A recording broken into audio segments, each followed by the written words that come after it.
From time to time, I encounter a weapon that is so powerful that it crosses into the realm of being silly. The Giant Crusher is one of those weapons. It is a pure strength colossal that operates under a simple philosophy. Big weapon means big damage. The Giant Crusher is located south of the Outer Wall Phantom Tree Site of Grace. You'll see the enemy encampment and an ulcerated tree spirit will spawn there. The Giant Crusher is cargo in the wagon, but you might as well defeat the tree spirit for a golden seed. There is one part of the moveset we must focus on: the heavy attacks. They see your character front flip over the Giant Crusher before slamming the whole weapon down on whatever dares to be in front of you. Not only does it deal huge damage numbers, but it also has solid range for a melee attack. Once you get the hang of it, you can sit outside enemy attack range before landing your big hit. It goes without saying the stagger for this move is immense. On the rare occasions you can't wait for the heavy attack, the light attacks will hit hard enough with a much higher frequency. The S scaling in strength when heavy infused will shine through on the entire moveset. The Ash of War for this build was not an attack, but a buff. Royal Knight's Resolve gives us a crazy 80% damage buff on the next hit. Since we only land a few hits per battle, we will see the full effect of this Ash, especially if the enemy is stunned by the Giant Crusher. There were two spells I used throughout the run. First, Golden Vow boosts our damage by 15%, and our damage negation by 10%.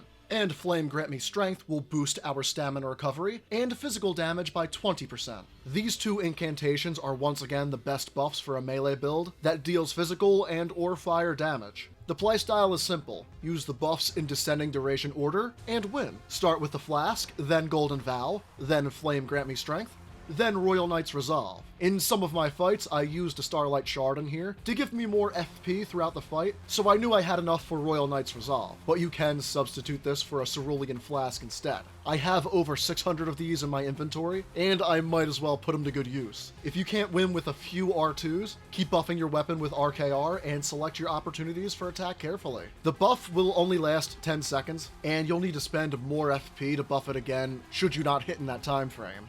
Also, don't be afraid to tank a hit or two.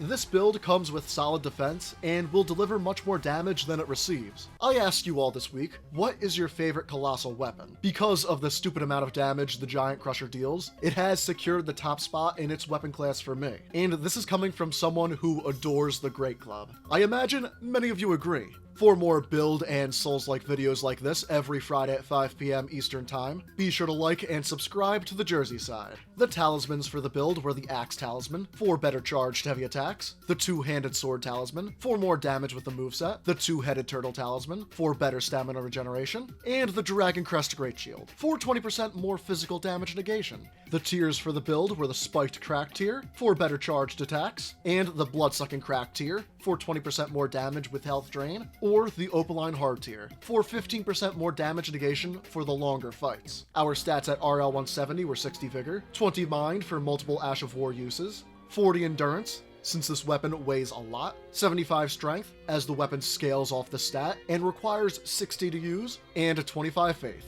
For the incantations, the Giant Crusher, by measure of volume, is larger than the player character, and it shows. For those of you who desire the true colossal weapon experience, this is what you should use on your next Elden Ring playthrough.